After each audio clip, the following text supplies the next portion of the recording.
அழகேஷ் நான் விஎஸ் பேசுகிறேன். இனி நம்ம பார்க்க போகிற சீரிஸோட நேம் வந்து பாசிட்டிவ் மான்ஸ்டர் மீட்னு சொல்லக்கூடிய சீரிஸோடைய எபிசோட் 5 அதை நீங்கள் நம்ம பார்க்க போகிறோம். அதனால நீங்கள் நம்ம சேனலுக்கு புதுசாக இருந்தீங்கன்னா உங்களால் முடிஞ்சு சாப்பிட்டு நம்ம சேனலுக்கு சப்ஸ்கிரைப் பண்ணி சப்போர்ட் பண்ணுங்கள். அது மட்டும் இல்லாமல் அது கூட இருக்க பெல் ஐகான் ஆன்ல வச்சுக்கோங்க. அப்போ தான் நான் போகிற இடத்து வீடியோ எல்லாமே நோட்டிஃபிகேஷன் வரும். கண்டிப்பாக வழக்கம் போல இந்த எபிசோட் பிரமாதமாக இருக்க போது முடிஞ்சு யாரும் ஸ்கிப் பண்ணாமல் பொறுமையாக பாருங்கள். சரி வாங்க நம்ம கதை கொடுக்கலாமா.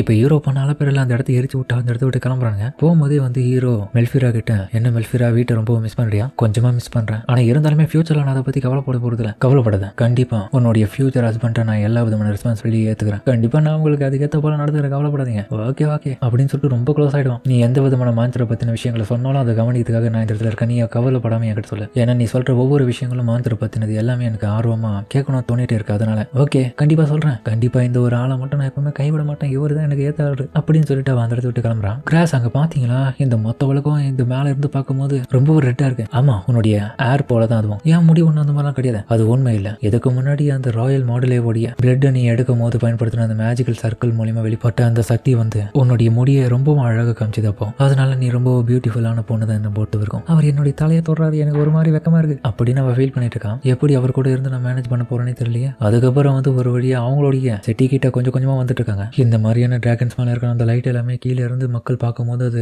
கண்டிப்பா அது ஒரு வால் நட்சத்திரம் மாதிரி தான் அவங்களுக்கு தெரியும். ஹீரோ அதுக்கப்புறம் கடவுளே நான் ஒரு விஷயத்த மறந்துட்டேன், உனக்கு ஏத்த ரூம் நாங்க இன்னும் ரெடி பண்ணலையே, கம்ஃபர்டபுளா இருக்குமா தெரியல. பரவாயில்ல நான் எந்த மாதிரி ரூமா இருந்தாலும் கண்டிப்பா நான் அதுல தங்கிட்டேன். கண்டிப்பா உனக்கு நல்லா தூக்கம் வர மாதிரி அதை செட் பண்ணிட்டு அதுக்கப்புறம் நீ தூங்கலாம், நல்லா இருக்கும். என்னை பத்தி ரொம்ப நீங்க கவலைப்படாதீங்க. அது மட்டும் இல்லாம கவலைப்படாதீங்க, இன்னும் கொஞ்ச நாட்கள் நம்ம அடுத்த சீசன் கண்டிப்பா வரும். அந்த ஒரு சீசன்ல நம்ம ஃபிஷ் மாஸ்டர் எல்லாமே பிடிக்கலாம். பத்தாத்துக்கு ஃபாரஸ்ட்ல ஃப்ரூட் மாஸ்டர் ஒன்று இருக்கும், அதையும் நம்ம பிடிக்கலாம். கண்டிப்பா நம்ம அதெல்லாமே ட்ரை பண்ணலான்ற மாதிரி சொல்லவும் ஓகே இது கேட்கவே நல்லா இருக்குன்னு சொல்லிட்டு அவன் சிரிச்சுக்கினே அதுக்கப்புறம் அவளை கூட்டம் பார்க்க. ஆனால் அதை நம்ம பிடிச்சி செட் பண்ணணுமே, அப்படியே விட்டோம்னா நமக்கு கிடைக்காம போயிடுச்சுன்னா சரி ஃபீல் பண்ணதை இன்னைக்கு நைட்டே என்னுடைய ஆட்களை போயிட்டு அதுங்க இதில் ட்ராப் செட் பண்ணிட்டு அதுக்கப்புறம் மார்னிங் போயிட்டு நம்ம செக் பண்ணுவோம் அதில் மாட்டிக்குதா இல்லையான்னு. அப்படியா, ரொம்ப நல்லது.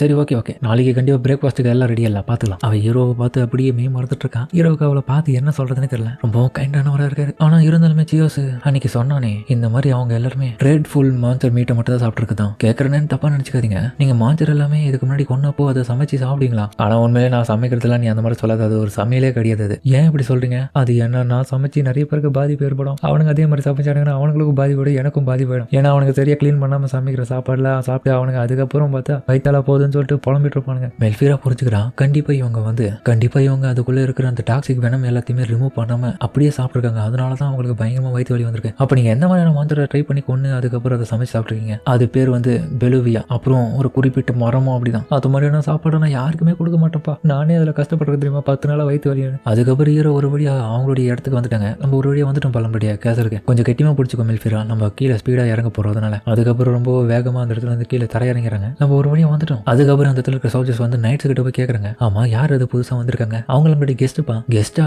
ஏய் அவங்க ஒரு லேடியா? இதெல்லாம் பொறுமையா சொல்றோம், அதனால இப்போதைக்கு லக்கேஜ் எல்லாமே எடுத்துன்னு போய் உள்ள வைங்க. மெல்ஃபிராவை பார்த்துடுறா, இவனுக்கு எது என்ன ஒரு மாதிரி பார்த்துட்டு இருக்கானுங்க, நான் வந்து இவங்களுக்கு பிடிக்கலையோ? மெல்ஃபிரா அவங்கள பார்த்து எந்த விதமான பதட்டமும் ஆகாத, உன்னை பார்த்து யாரும் எதுவும் சொல்ல மாட்டாங்க. ஹீரோவும் அதுக்கப்புறம் மெல்ஃபிரா கிட்ட போயிட்டு, மெல்ஃபிரா இப்போதைக்கு இந்த இடத்துல தங்கிப்போம், டவுனுக்கு இன்னும் நம்ம போல, ஏன்னா வந்ததில் நம்ம ரொம்ப லேட்டா வந்துடும். நீ தப்பா நினைச்சுக்கலாம், நானும் இன்னைக்கு நைட்டு இங்கேயே தங்கிக்கலாமா? அதுக்கு நான் பிரச்சனை இல்லை. உண்மையை சொல்ல போனா என்னுடைய ரிசர்ச் ஃபெசிலிட்டி லேப்ல நான் எப்பவுமே பாத்தீங்கன்னா ஓவர் நைட்ல நிறைய ரிசர்ச் பண்ணி அப்படியே தூங்கிடுவேன். அதெல்லாம் என்னை பொறுத்த வரைக்கும் நார்மல் தான். ஆனா நான் உங்க கூட தங்குறதுக்காக கேட்டேன்பா, எனக்கு பிரச்சனை இல்லை, ஏன்னா நீங்க தான் என் கூட இருக்கீங்களா, அதனால எனக்கு எந்த விதமான பயமும் இல்லைன்ற மாதிரி அவங்க இவனை பார்த்து சொல்லுவோம். ஹீரோக்கு ஒரு மாதிரி கூச்சம் வேணும். அதுக்கப்புறம் அவளுக்கான ரூமை காமிக்க, இப்போதைக்கு இந்த ரூமை மட்டும் அட்ஜஸ்ட் பண்ணிக்கோ, இப்போதைக்கு நீ கண்டிப்பா டயர்டா இருப்பேன்னு நினைக்கிறேன், தூங்கிக்கோ. ரொம்பவும் தேங்க்ஸ் கிராஸ், ஆனா ஒரு நிமிஷம் அப்படின்ற மாதிரி ஏதோ ஒரு விஷயத்த மோப்ப முடிச்சு நான் அந்த இடத்த விட்டு கிளம்புறான். மெல்ஃபிரா எங்க போற? ஒரு நிமிஷம் என் கூட வாங்க கிராஸ், இந்த ஒரு வாசனைன்ற மாதிரி பார்க்கவும். அதுக்கப்புறம் பார்த்தா இவனுக்கு சமையல் செஞ்சுட்டு இருக்காங்க. ஏய் நீங்க கிராண்ட் ப்ரோட்டீன் செஞ்சுட்டு இருக்கீங்க. ஏடி மெல்ஃபிரா நீங்க எப்ப வந்தீங்க? கிராஸோடைய பர்மிஷனோட தான் இந்த இடத்துக்கு வந்து. ஆமா நீங்க என்ன பண்ணிட்டு இருக்கீங்க? மியாச்சர் ப்ரோட்டேஜ் அப்படின்னு சொல்லக்கூடிய சாப்பாடு செஞ்சுட்டு இருக்கீங்களா? ஆமா சரி அப்பனா இதையும் நீங்க ட்ரை பண்ணி பாருங்க, இது ராயல் மாடலேயோடைய கறியாச்சு. ஆமா இது எல்லாமே நான் தயார் நிலைமையில இப்ப கொண்டு வந்திருக்கேன், இதை சமைச்சு சாப்பிடலாம். நீங்க உண்மையாவா? பிரச்சனை இல்லப்பா, என்னை சும்மா மெல்ஃபிரா அப்படியே கூப்பிடுங்க, லேடி மெல்ஃபிரா எல்லாம் கூப்பிடாதீங்க. இந்த கோல்டன் பீஸ்டா அப்படின்ற மாதிரி முலன்னு சொல்லக்கூடிய அந்த எல்லோ வச்சுட்டு இருக்கிறவன் பக்கத்துல இருக்கவன் ரொம்பவும் பார்த்து ஷாக்கா வரான். ஏய் ஜேத் கொஞ்சமாச்சு மூஞ்ச ரொம்ப வெறப்பா வச்சுக்கிறா, நல்லா பாடுறா. லேடி சாரி மெல்ஃபிரா வந்து நமக்காக ரெடி பண்ணி கொடுத்துருக்காங்க, அதை ஒழுங்கா நம்ம சமைச்சு சாப்பிடலாம். ஏய் சியோஸ் ஆல்ரெடி சொல்லியிருக்கான், ஆனாலுமே நம்ம இதை பண்ணலாமா? ஏன்னா ஏற்கனவே சாப்பிட்டு தப்பு அவஸ்தப்பட்டிருக்கோம் நிறைய. இவங்க நல்ல முறையில் தான் சமைச்சிருப்பாங்க. மெல்ஃபிரா அதுக்கப்புறம் அதுல இருந்து சின்ன பீஸ் எடுத்து அவங்களுக்காக அதை சுட்டு தரான். என்னங்க இதுல எல்லா விதமான டாக்ஸிக் வேணத்தையும் நான் தூக்கிட்டேன், அதனால இப்போதைக்கு இது சாப்பிட்றதுக்கு ரொம்ப நல்லதுதான். இருந்தாலுமே அவனுக்கு கொஞ்சம் பதட்டமா இருக்கு. முள்ளன்னு பார்த்தா எனக்கும் வேணுன்ற மாதிரி கேட்கறான். சரி இரு நான் அதுக்குள்ள ரெடி பண்ணிடுற மாதிரி கொடுக்கவும், சேத்துக்கு இன்னொரு பக்கம் சாபத்துல கொஞ்சம் சந்தேகமாவே இருக்கு, சாப்பிடலாமா வேணாம்னு. ஆனா முள்ளன் ஒன்று பக்கம் டப்புன்னு எடுத்து வாயில போட்டுருவான். ஏப்பா சூப்பரா இருக்கு, நீங்க 2 பேரும் இந்த இடத்துல என்ன பண்ணிட்டு இருக்கீங்க எனக்கு தெரியாம அப்படின்னு கிராஸம் வந்துட்டான். இவனுக்கு பயப்படுறானுங்க, இவர் எப்பங்க வந்துடுறேன். மெல்ஃபியா இவனுங்களுக்கு மட்டும் சாப்பாடு கொடுப்பியா? கிராஸ் நீங்க வந்துட்டீங்களா, நீயும் கொஞ்சம் சாப்பிடுப்பான். எனக்கு வேணான்ற மாதிரி இவனை முறைச்சு பாக்குறான்.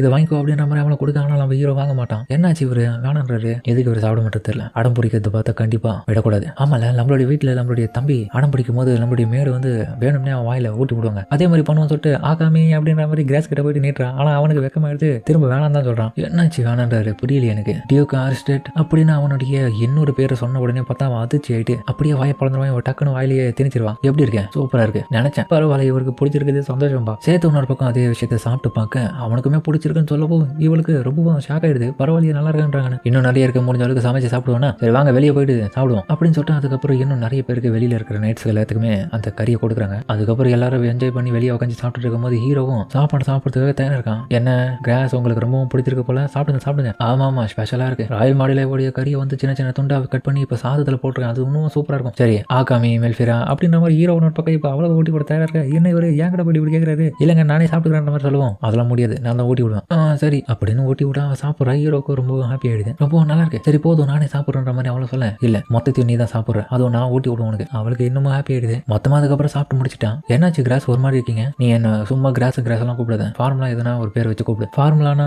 டியூக் அரிஸ்டேட்.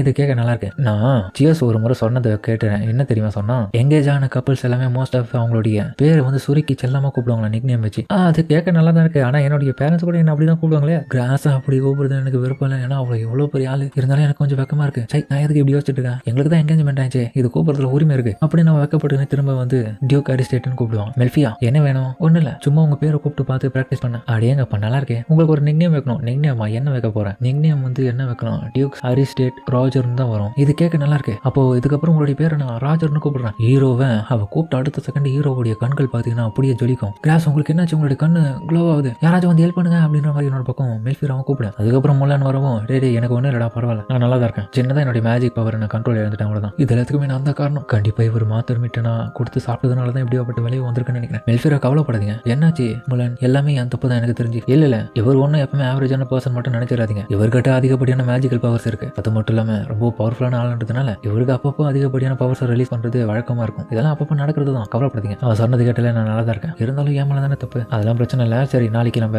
வெளியே போகலாம். அவன் இன்னொரு பக்கம் யோசிக்கிறான். இவர்கிட்ட இருந்து வெளிப்படுற அந்த மேஜிக் பவர் எல்லாமே கண்டிப்பா எங்க அம்மா போலயே தான் எனக்கு ஞாபகப்படுத்துது. அவங்களுக்குமே அதே மாதிரியான மேஜிக்கல் பவர் இருந்து அவங்களுடைய உடம்புல இருந்து அது கொஞ்சம் கொஞ்சமா வெளியானது. ஆனா ஒரு கட்டத்துல என்னுடைய அம்மா அந்த பவர்ஸ் மொத்தமா இழந்துட்டாங்க உடம்புல இருந்து. அதனால அதுக்கப்புறம் அவங்க இறந்தே போயிட்டாங்க. இது எல்லாத்துக்கும் காரணம் அந்த மாத்திரை மீட்டை சாப்பிட்டு அதுக்கப்புறம் அவங்களுக்குள்ள இருந்த பவர்ஸ் எல்லாமே கொஞ்சம் கொஞ்சமா லீக் ஆகி வெளியே போயிடுச்சு. அவங்களுடைய ஆயுள் காலமும் முடிஞ்சு அவங்க இறந்துட்டாங்க. இவருக்கும் அதே மாதிரி நடந்துருமோ நான் பயத்துல இருக்கேன் இப்போ அப்படின்னு வருத்தப்பட்டு இருக்கான். அவங்க அம்மா சின்ன வயசுலயே இறந்து போயிட்டாங்க. அதனுடைய வெளிப்பாடா என்ன சொல்றாங்கன்னா எல்லாருமே மாத்திரை மீட்டை சாப்பிட்டு இவங்களுடைய உடம்பு அதை ஏத்துக்க முடியாம இறந்து போயிட்டான்ற மாதிரி பிளேம் பண்ணிட்டாங்க. ஆனா இவளுக்கு நல்லாவே தெரியும் வேற என்னமோ காரணம் இருக்கிறதுனால அந்த வயசுல இருந்தே தொடர்ச்சியா ரிசர்ச் பண்ணிட்டு இருக்கா எதனால அவங்க இறந்தாங்கன்னு. சின்ன வயசுல என்னுடைய அம்மாவை என்னால காப்பாற்ற முடியல, கண்டிப்பா இப்ப இவரையாச்சும் நான் காப்பாற்ற விட மாட்டேன், கவலைப்படாதீங்க கிராஸ், உங்களை நான் காப்பாற்றுவேன், என் ரிசர்ச்சை முழுமையா முடிப்பேன் அப்படின்னு யோசிக்கணும். பார்த்தா இப்போ திடீர்னு கண் முடிக்கிறான். எனக்கு காலையிலேயே விழுந்துருச்சான். என் ரூம்ல நான் என்ன பண்ணிட்டு இருக்கேன், அங்க நைட்டு தூங்கலியா அப்ப நான். அப்புறம் நடந்த விஷயத்தை யோசிச்சு பார்க்குறான். அட கடவுளே, நைட்டு நான் இப்படி வந்து எல்லா பக்கையும் புரட்டி பார்த்தா அப்படியே தூங்கின கீழே. அப்புறம் பார்த்தா இவர் தான் தூக்கி நம்மள படுக்க வச்சிருக்கிற போல பெட்ல. ரொம்ப வெக்கமா இருக்குன்னு சொல்லிட்டு பதட்டம் ஆயிட்டு கிராஸ் எப்படி இருக்கான்றதுக்காக பார்க்கறதுக்காக அந்த இடத்த விட்டு ஓடி போய் பார்க்குறான். பரவாயில்லையே மெல்ஃபிரா காலையிலே முடிச்சுட்டா. கிராஸ் இப்போ எப்படி இருக்கு உங்களுக்கு? பரவாயில்ல, என்னை பத்தி வருத்தப்பட்டு வச்சதுக்கு மன்னிச்சிட்டேன், நான் நல்லா தான் இருக்கேன். உங்களுடைய மேஜிக் பவர் உங்களுக்கு ஒன்றும் பெருசா பண்ணலையே, உங்களுக்கு மனதளவில் எதனா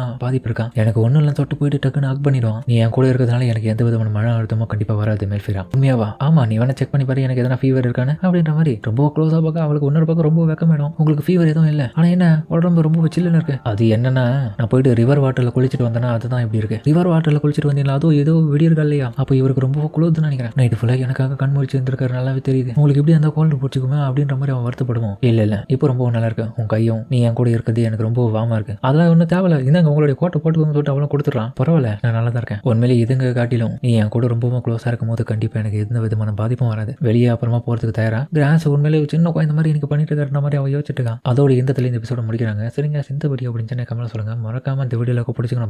பிடிச்சிருந்தா லைக் போட்டு நம்ம சேனலுக்கு சப்ஸ்கிரைப் பண்ணி சப்போர்ட் பண்ணுங்க. அது மட்டும் இல்லாம அது கூட இருக்க பெல் ஐகானை வச்சுக்கோங்க. அப்பதான் நான் ஒரு அடுத்த வீடியோல நோட்டீஸ் வரும். சரிங்க, நம்ம இதோட இந்த வீடியோ முடிச்சுமா.